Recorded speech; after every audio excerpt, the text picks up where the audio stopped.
إن الله وملائكته يصلون على النبي يا أيها الذين آمنوا صلوا عليه وسلموا تسليما اللهم صل على سيدنا ومولانا محمد بارك وسلم صلاة وسلاما عليك يا رسول الله صلى الله تعالى عليه وسلم سبحان ربك رب العزة عما يصفون وسلام على المرسلين والحمد لله رب العالمين آمين بحق لا إله إلا الله. بابو تھوڑی دیر بیٹھو محفل کو مت توڑو. آپ کوئی بلا رہے ہیں تجھے اسٹیج پہ جلوہ باز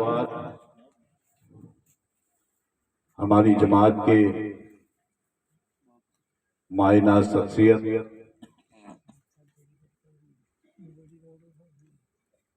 باصلاحیت مفتی وقت حضرت علامہ و مولانا مفتی آفاق عالم صاحب قبلہ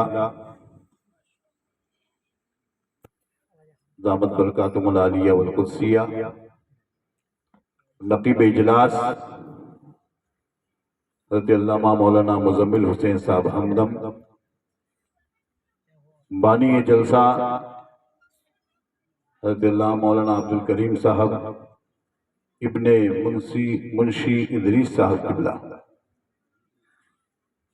و دیگر معزز علماء کرام، محترم سامعین، عزیز بچوں، پردہ نشین ماں اور بہنوں، السلام علیکم ورحمۃ اللہ وبرکاتہ. سلام کا جواب دیجئے، یہی ہماری اسلام کی بہترین نشانی ہے اور محبت کی بھی نشانی ہے. السلام علیکم ورحمۃ اللہ وبرکاتہ. دیکھیے کتنی محبت بڑھی. تقریر سنیں گے نا، چونکہ یہ رات آپ کی کام آ گئی. بڑی خوشی ہو رہی ہے حضرت مفتی صاحب قبلہ کہ اتنی رات گزر گئی لیکن لوگ دین کی باتیں سننے کے لیے یہاں پر بیٹھے. سبحان اللہ تو بولیے. ہاں، گھوسا مار کے نیکی کرانے کی ضرورت نہیں. بات سمجھ میں آئی؟ سبحان اللہ کی صدائیں بلند کی. اور یہی سب اخیر میں بخش دیں گے تو مرحوم منشی ادریس صاحب کی روح کو بھی اس کا ثواب ملے گا اور آپ کے والدین کے ارواح کو بھی اس کا ثواب ملے گا. مگر بولیے، پینا ہے گر شراب تو لب کھولی حضور. شروع کریں نا ہم. بولیے، یہ ہاتھ اٹھ رہا ہے لیکن دو چھٹاک کی زبان نہیں ہل رہی ہے جس سے بولنے میں آپ کو ثواب ملے گا. منڈی ہلاتے ہیں یہ 5 کلو کا، لیکن اس کے منڈی ہلانے سے ثواب نہیں. مفتی صاحب بیٹھے، اگر آپ زبان ہلا کے سبحان اللہ بول دیں گے تو ثواب ملے گا. اب بھی نہیں بولیں گے، ایسے بولتے رہیے گا. الحمدللہ نحمده ونستعینه ونستغفره ونؤمن به ونتوکل علیہ ونعوذ باللہ من شرور انفسنا ومن سیئات اعمالنا من يهده الله فلا مضل له ومن يضلله فلا هادي له ونشهد ان لا اله الا الله وحده لا شريك له ونشهد ان سيدنا ومولانا محمدا عبده ورسوله صلى الله تعالى عليه وسلم. قال الله تعالى في القرآن المجيد والفرقان الحميد: اعوذ بالله من الشيطان الرجيم بسم الله الرحمن الرحيم كنتم خير أمة أخرجت للناس إن الله وملائكته يصلون على النبي يا أيها الذين آمنوا صلوا عليه وسلموا تسليما. درود پاک پڑھیے. اللهم صل على سیدنا مولانا محمد بارک وسلم. صلاۃ و سلام علیک یا رسول اللہ، صلاۃ و سلام علیک یا حبیب اللہ صلی اللہ تعالی علیہ وسلم. نبی اور آل نبی پر عقیدت و محبت کے ساتھ پڑھیں. صلی اللہ علیہ نبی الامی وآلہ صلی اللہ تعالی علیہ وسلم. ایک بار اپنے انداز میں عقیدت و محبت کے ساتھ جھوم کر پڑھیں. اللہم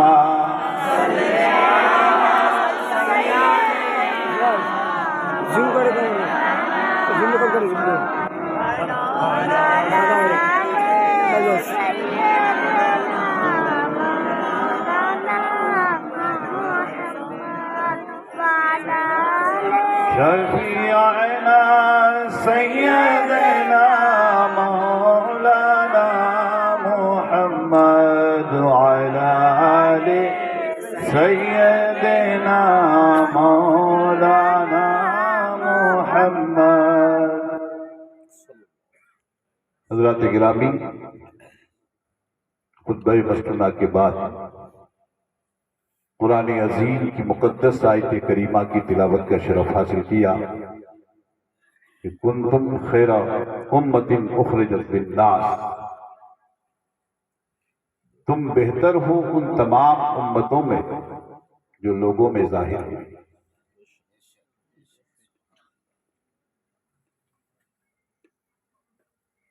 حضرات گرامی،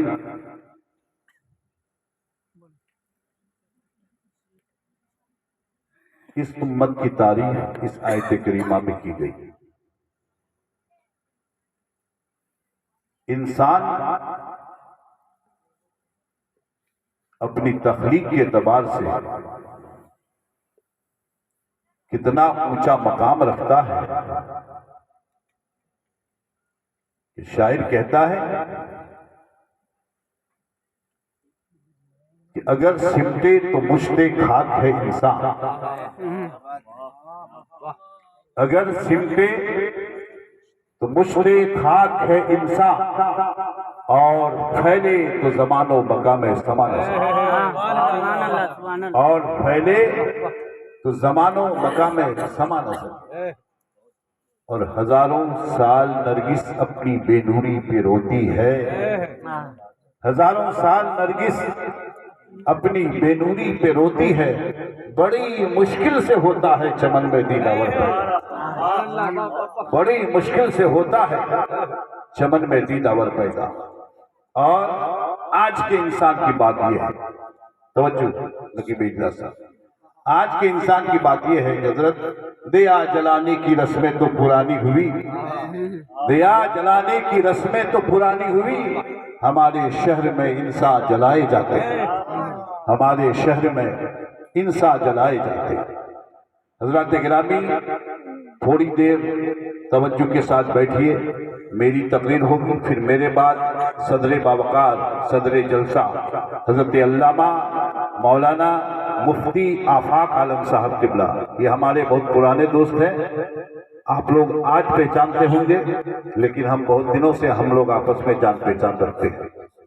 اکثر جلسوں میں حضرت سے ملاقات ہوتی ہے، اور انشاءاللہ آپ کے دیار میں بڑی قابل شخصیت ہے، انہیں وہ پہچانتے ہیں جو علم رکھتے ہیں. بہرحال خطبہ مسنونہ کے بعد جس آیت کریمہ کی تلاوت کا شرف حاصل کیا تھا کہ کنتم خیر امت اخرجت للناس، تم بہتر ہو ان تمام امتوں میں جو لوگوں میں ظاہر ہو. مزاج سمجھ میں نہیں آتا، بات سمجھ میں نہیں آتی کہ قرآن تعریف کر رہا ہے، کسی امت کی تعریف اس قرآن میں نہ کی گئی. حضرت آدم کی امت آئی، شیش کی امت آئی، زکریا کی امت آئی، حضرت یحییٰ کی امت آئی، ابراہیم کی امت آئی، حضرت موسیٰ کی امت آئی، حضرت عیسیٰ کی امت آئی. کسی امت کی تعریف قرآن نے نہیں کیا، لیکن جب امت محمدیہ کی باری آئی تو قرآن کہتا ہے تم بہترین امت ہو. بولو گنا جب ملتا تھا، آپ لوگ دیکھے ہوں گے، جب علاقے میں گنا لگاتا تھا بھینس کی آنکھ میں پٹی باندھ دیا کرتا تھا. ایک جگہ جب ڈنڈا لگتا تو گھوم کے آنے کے بعد بھینس وہاں خود بخود دوڑنے لگتا، حالانکہ وہ دیکھتا نہیں، لیکن اس کو احساس تھا کہ ہم کو یہیں پہ ڈنڈا لگا تھا. تو ہم نے یہ چوٹ لگائی کہ قرآن نے کسی امت کی تعریف نہیں کیا، امت محمدیہ کی تعریف کیا. اور یہ امت اپنی تعریف سن کر بھی سبحان اللہ نہیں بولتی. بولو ارے خاموش مزاجی تمہیں جینے نہیں دے گی، اس دور میں جینا ہے تو کوہرام مچا دو. امت محمدیہ کی تعریف کر رہا ہے قرآن. باری آئی امت محمدیہ کی تو تعریف ہو رہی قرآن میں، لیکن بات کیا ہے؟ وجہ کیا ہے؟ جوئے کے اڈے پہ مسلمان، شراب کے اڈے پہ مسلمان، زناکاری میں مسلمان، غیبت کرنے میں مسلمان، چغلی کھانے میں مسلمان، دنیا کے ہر برائی کے اڈے پہ مسلمان۔ اے قرآن تجھے کیا ہو گیا کہ تو امت محمدیہ کی تعریف کر رہا ہے؟ کیا ہو گیا؟ قرآن کہے گا سنو، نصیحتیں ایسی بولے گی، اے لوگو تم امت محمدیہ میں کتنی چیزیں ہیں، ڈکیتی ہم کرتے ہیں، چوری ہم کرتے ہیں، زنا ہم کرتے ہیں، غیبت ہم کرتے ہیں، چغلی ہم کرتے ہیں، نمازوں سے غافل ہم ہیں، قرآن کی تعلیم ہم نہیں حاصل کرتے، شراب کو لبوں سے ہم لگاتے ہیں اور ڈانس کرتے ہیں ڈی جے کی دھن پر، ہم اپنے بدن کو دھڑکاتے ہیں، لیکن قرآن ہماری تعریف کر رہا ہے۔ تو قرآن بولے گا اے لوگوں سنو، وہ نادانوں سن لو، ہم نے تعریف کیا، ڈکیتوں کو دیکھ کے تعریف نہیں کیا، ڈاکوؤں کو دیکھ کے تعریف نہیں کیا، چوروں کو دیکھ کے تعریف نہیں کیا، رہزنوں کو دیکھ کے تعریف نہیں کیا، شرابیوں کو دیکھ کے تعریف نہیں کیا، اور جو ہے زناکاروں کو دیکھ کے تعریف نہیں کیا، غیبت کرنے والوں کو دیکھ کے تعریف نہیں کیا، چغلی کھانے والوں کو دیکھ کے تعریف نہیں کیا۔ ہم نے امت محمدیہ کی تعریف اس لیے کیا ہے، اس امت میں صدیق اکبر کی ذات ہے، اس امت میں فاروق اعظم کی ذات ہے، اس امت میں عثمان ذو النورین کی ذات ہے، اس امت میں دولائے کائنات کی ذات ہے، اس امت میں امام حسن کی ذات ہے، اس امت میں امام حسین کی ذات ہے، اس امت میں امام جعفر صادق کی ذات ہے، اس امت میں امام باقر کی ذات ہے، اس امت میں غوث اعظم کی ذات ہے، اس امت میں مخدوم سمنانی کی ذات ہے، ارے اس امت میں 14ویں صدی کے مجدد امام احمد رضا کی ذات ہے۔ نعرے تکبیر، نعرے رسالت، مسلک اعلیٰ حضرت، فیضان اعلیٰ حضرت، فیضان تاج الشریعہ، بستی بستی کریا کریا، نعرہ تکبیر، نعرہ رسالت۔ امام اہل سنت کی ذات کو ہلکے میں مت لو۔ آج اجمیر کے جاہل لوگوں نے، جاہل مجاوروں نے، جنہیں علم کے عین سے بھی واقفیت نہیں ہے، وہ اعلیٰ حضرت کی ذات پر انگلی اٹھاتے ہیں۔ ارے اعلیٰ حضرت کی ذات کیا ہے؟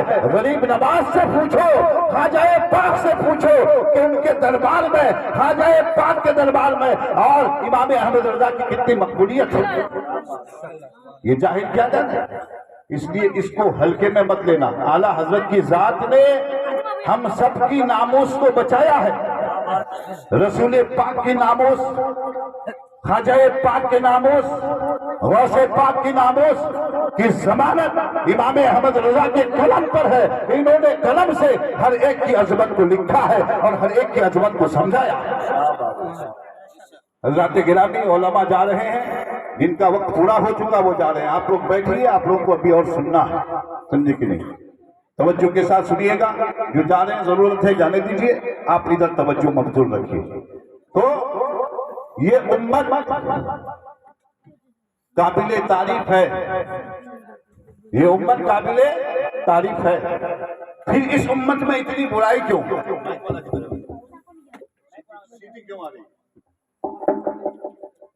اب بھائی بیٹھیے، آپ لوگ تھوڑی دیر بیٹھیے، اب ختم ہونے والا ہے، اٹھیے مت۔ الدعاء مغز العبادہ، دعا عبادت کا مغز ہے۔ برین فیل ہو جاتا ہے تو انسان پاگل کہلاتا ہے، برین اگر صحیح ہو، دماغ صحیح ہو تو انسان چالاک کہلاتا ہے، عقل مند کہلاتا ہے۔ اور سارے جلسے کا مدار دعا پر ہے، دعا عبادت کا مغز ہے۔ نماز میں دعا پہلے نہیں بعد میں ہوا کرتی ہے، فاتحہ میں دعا پہلے نہیں بعد میں ہوا کرتی ہے، اور اسی طریقے سے جلسے میں دعا پہلے نہیں بعد میں ہوا کرتی ہے۔ جو عبادت کا ماحصل ہے اسی کو چھوڑ کے چلے جاتے ہو۔ ارے نیند تو ہر دن سوتے ہو، جاگنا ہے جاگ لے، افلاک کے سائے تلے حشر تک سونا رہے گا کھاد کے سائے۔ حضرات گرامی، آج ہمیں درود پاک پڑھنے کے لیے کہا جائے تو ہمارے لب ہلتے ہیں اور کھلتے بھی نہیں ہیں، لیکن آؤ میں آپ کو سناؤں درود پاک۔ بھائی چار چکا نہیں دیکھیں، ادھر دیکھیے، درود پاک کتنی عظمت والی چیز ہے۔ آج لوگ درود پڑھنے سے کتراتے ہیں، نماز تو نہیں پڑھتے، روزہ نہیں رکھتے، نیک کاموں میں نہیں جاتے، کبھی کبھی جلسوں میں آ کر بیٹھ جاتے ہو، درود پاک پڑھنے کے لیے کہا جا رہا ہے تو آپ کے لب نہیں کھلتے۔ لیکن آؤ میں آپ کو سناؤں، کل میدان محشر میں حضرت آدم علیہ الصلوۃ والتسلیم سبز لباس پہن کر عرش کے پائے کے نیچے کھڑے رہیں گے، وہیں سے دیکھیں گے میری اولاد میں کون جنت میں جا رہا ہے، کون جہنم میں جا رہی ہے۔ اتنے میں دیکھیں گے امت محمدیہ کی ایک فرد کو فرشتے گھسیٹتے ہوئے جہنم کی طرف لے جائیں گے، اور اسی وقت حضرت آدم علیہ السلام اس کو دیکھیں گے اور اللہ کے رسول سے عرض کریں گے، اے اللہ کے محبوب نبی، آپ کے فلاں امتی کو فرشتے گھسیٹ کر جہنم کی طرف لے جا رہے ہیں، آپ ان کی خبر گیری کیجئے۔ اللہ کے رسول اپنے ازار مبارک کو اٹھائیں گے اور بڑی تیزی کے ساتھ جائیں گے اور فرشتوں سے کہیں گے، اے فرشتوں، میرے امتی کو کہاں لے جا رہے ہو؟ اور فرشتے کہیں گے یا رسول اللہ، یہ اپنے گناہوں کے سبب جو ہے جہنم کا مستحق ہو چکا ہے، ان کے حق میں جہنم کا فیصلہ ہو چکا ہے، اس لیے ہم اس کو جہنم میں لے جا رہے ہیں، کہا رک جاؤ۔ وہ فرشتے عرض کریں گے، یا رسول اللہ، آج تو ہم اللہ کے حکم کے پابند ہیں، آج ہم کسی کی نہیں سن سکتے۔ اللہ کے رسول ابھی یہ سنیں گے ہی کہ غیب سے آواز آئے گی، بارگاہ رب العالمین سے آواز آئے گی، اے فرشتوں، میرا محبوب کیوں کہہ رہا ہے وہ سنو۔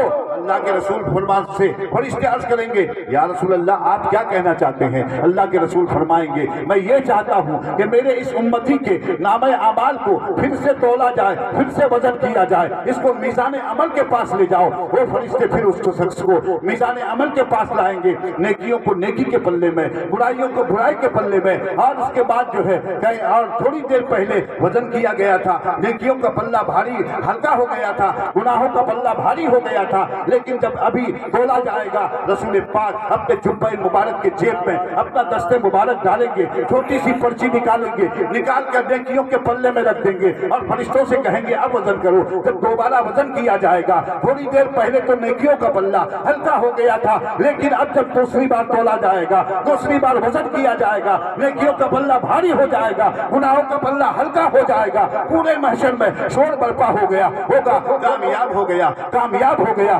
کامیاب ہو گیا۔ لیکن وہ شخص اللہ کے رسول کو نہیں پہچانے گا، وہ عرض کرے گا، یا رسول، اے میرے محسن، آپ نے مجھ پر اتنا بڑا احسان کیا، آپ کون ہیں؟ میں تو جہنم کا مستحق ہو چکا تھا، آپ نے مجھے جنت کا مستحق بنا دیا، آپ ہیں کون؟ اللہ کے رسول مسکراتے ہوئے فرمائیں گے، میں ہی تمہارا آخری نبی ہوں، اور سن لو، یہ چھوٹی سی پرچی جو میں نے تمہارے نامہ اعمال میں ڈالا، نیکیوں کے پلے میں ڈالا، یہ وہ پرچی ہے، تم نے اپنی زندگی میں مجھ پہ درود پاک کی ڈالی کا ہدیہ بھیجا تھا، فرشتوں نے میری بارگاہ میں پیش کیا تھا، وہی درود میں نے سنبھال کے رکھا تھا۔ جب پرچی میں نے تمہارے نیکیوں کے پلے میں ڈالا اور وزن کیا گیا، نیکیوں کا پلہ بھاری ہو گیا، گناہوں کا پلہ ہلکا ہو گیا۔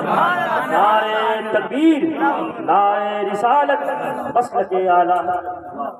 تو درود پاک کثرت سے پڑھا کرو، جب جب موقع ملے، ظہر کے بعد پڑھو، عصر کے بعد پڑھو، مغرب کے بعد پڑھو، لیکن درود پاک پڑھو، کثرت سے پڑھو۔ اٹھو تو درود پاک پڑھو، بیٹھو تو درود پاک پڑھو، اور درود پاک کی کثرت کرو مسلمانوں، اس لیے کہ نماز نامہ اعمال میں، زکات نامہ اعمال میں، حج نامہ اعمال میں، ساری نیکیاں نامہ اعمال میں، لیکن جب تم خلوص نیت کے ساتھ درود پاک پڑھتے ہو تو فرشتے اس کو سجا کر دربار رسالت میں پیش کرتے ہیں اور عرض کرتے ہیں، یا رسول اللہ، آپ کے فلاں امتی نے آپ کے لیے درود پاک کا ہدیہ بھیجا۔ تو مسلمانوں، درود پاک پڑھو، کثرت کرو درود پاک کی، اور سن لو، کل آنے والا 26 جنوری ہمارے بڑا تعجب ہوتا حضرت، رونا آتا ہے، محرم آتا ہے تو نمازوں سے غافل، روزوں سے غافل، لیکن جب جنوری کا فرسٹ ایئر آتا ہے تو ہمارے نوجوان نشے میں دھن، ڈی جے کی دھن پر ناچتے ہیں اور پکنک منانے کے لیے جاتے ہیں۔ بڑے افسوس کی بات ہے مسلمانوں، اپنے بچوں کو لگام لگاؤ، اس لیے کہ یہ دور بڑا پرآشوب دور ہے، اسلام پر ہر طرف سے حملے ہو رہے ہیں، کہیں قرآن کا، سویڈن میں قرآن کے اوراق کو جلائے گئے، اور تمہارا حال یہ ہے کہ تم غیروں کے رسم و رواج کو، غیروں کی تاریخ کو، غیروں کے فصلیت کو لا کے اپنے گھروں میں مناتے ہو۔ آپ کا بیٹا ڈی جے کی دھن پہ ناچ رہا ہے، آپ کی بیٹیاں ڈی جے کی دھن پہ ناچ رہی ہے۔ بتاؤ مسلمانوں، جس قوم کے بارے میں اللہ کے رسول نے فرمایا، جس قوم کی عورتوں کے بارے میں کہ جس قوم کی بیٹیاں جھاجن پہنتی ہے، اس قوم کے مردوں کی دعا قبول نہیں ہوتی ہے۔ ہماری عورتیں اگر جو برقع پہ رہے، بڑے پردہ پہ رہے، لیکن باجیدار زیور جو چھاگل کی شکل میں ہماری بچیاں پیروں پہ پہنتی ہے، اس میں گھنگرو ہوتے ہیں اور چھن چھن کی آواز آتی ہے، بھلے وہ پورا نقاب میں ہو، بھلے وہ پورا پردے میں ہو، لیکن اگر گھنگرو والی زیور پہنتی ہے تو اللہ کے رسول فرماتے ہیں جس قوم کی عورتیں گھنگرو دار باجیدار زیور پہنتی ہے، اس قوم کے مردوں کی دعا قبول نہیں ہوتی ہے۔ آپ مفتی صاحب کیوں نہ ہو جائیں، حاجی حرم کیوں نہ ہو جائیں، حافظ قرآن کیوں نہ ہو جائیں، متقی اور پرہیزگار کیوں نہ ہو جائیں، آپ کی بیٹی اگر بے پردہ پھر رہی ہے، آپ کی بیوی اگر بے پردہ پھر رہی ہے، آپ کی بیٹی اگر کٹ آستین کے ٹی شرٹ اور جینس پینٹ پہن کے بازاروں میں گھومتی ہے، تو آپ دعا کر کے مسجدوں میں مر جاؤ گے، لیکن تمہاری دعا قبول نہیں ہوگی، اس لیے کہ ہر کچھ تو غلط ہو سکتا ہے، نبی کا فرمان کبھی غلط نہیں ہو سکتا۔ ہے قول خدا، ہے قول خدا، ہے قول خدا، ہے قول محمد قول خدا، فرمان نہ بدلا جائے گا، بدلے گا زمانہ لاکھ مگر قرآن نہ بدلا جائے گا۔ حضرات گرامی، اپنے بچیوں کو پردے کا حکم دو، اور میری ماں بہنیں بھی غور کریں کہ پردہ بڑی اہم چیز ہے۔ قرآن محترم، اس کو غلاف چڑھائے رکھا جاتا ہے، کیوں رکھتے ہیں؟ اس لیے کہ قرآن محترم ہے۔ کعبہ ہمارے لیے محترم عزت والا، کعبے کو ہمیشہ غلاف سے ڈھکا ہوا رکھا جاتا ہے۔ بزرگان دین کا روزہ اور ان کی قبریں محترم، ان پر ہمیشہ چادر چڑھی ہوئی رہتی، کیوں؟ اس لیے کہ محترم ہے۔ قرآن پہ غلاف کیوں؟ اس لیے کہ محترم ہے۔ کعبے پہ غلاف کیوں؟ اس لیے کہ محترم ہے۔ اور عورت پر غلاف کیوں، پردہ کیوں؟ اس لیے کہ عورت اسلام میں بڑی عزت والی ہے، محترم۔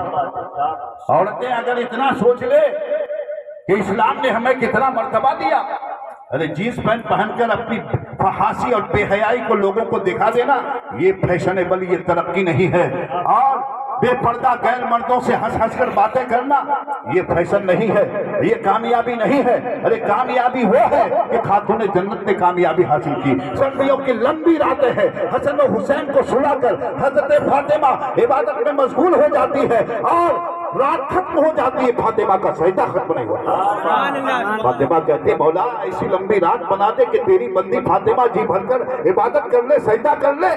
اور ہماری ماں بہنوں کا یہ حال ہے کہ بے پردگی کا مظاہرہ کرتے ہیں، جب تک تم اسلام کے لیے محترم ہو۔